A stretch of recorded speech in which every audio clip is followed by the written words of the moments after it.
Let's see this question, students, what it is saying. Read the following statements and choose the incorrect one. इस question के अंदर हमें पहले ये देखना है पूछा क्या गया है. हमसे इनकरेक्ट स्टेटमेंट पूछा है, 3 करेक्ट है, एक इनकरेक्ट है.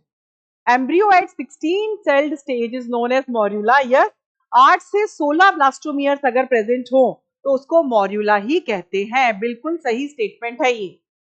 Acrosomal reaction of sperm helps in compatibility check. No, compatibility check के लिए एक्रोसोमल रिएक्शन नहीं होता. कंपैटिबिलिटी चेक का मतलब है ये पता लगाना कि ये दोनों जो ओवम और स्पर्म है वो एक ही स्पीशीज से बिलोंग कर रहे हैं या नहीं, वो फ्यूज हो सकते हैं या नहीं.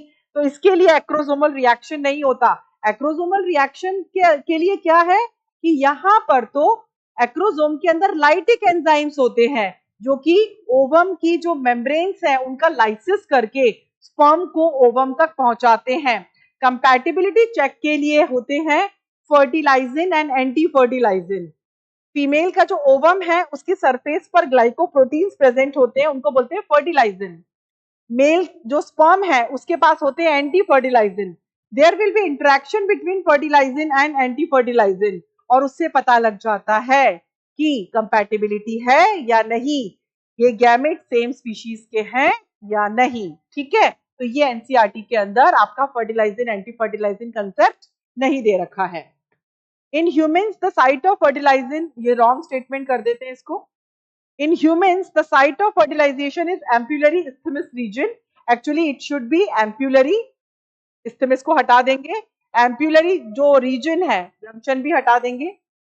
एम्पुलरी जो रीजन है वहां पर फर्टिलाइजेशन होता है बिकॉज एम्प्यूला वाला जो रीजन है वही सबसे ज्यादा लंबा और सबसे ज्यादा ब्रॉड रीजन है suitable for fertilization to take place. Correct.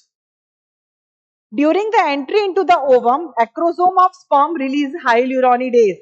Actually क्या होता है कि यहाँ पर सपोज ये ओवम है और ओवम के बाहर ये जो लेयर है ये है जोना पेल्यूसिडा, और जोना पेल्यूसिडा के बाहर जो सेल्स होते हैं उनको बोलते हैं, ये वाले बाहर वाले सेल्स हैं, कॉर्टिकल सेल्स हैं, ये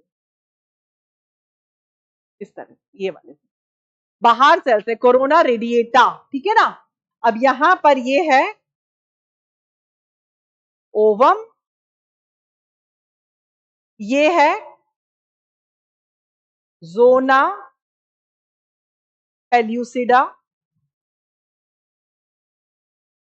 और यहां पर आपको जो दिखाई दे रहे हैं ये कोरोना रेडिएटा. और इसके बीच में ये जो जगह है यहां पर हाइल्यूरोनिक एसिड होता है जिसका लाइसिस करने के लिए जो एंजाइम चाहिए इसको बोलते हैं हाइल्यूरोनिक एसिड.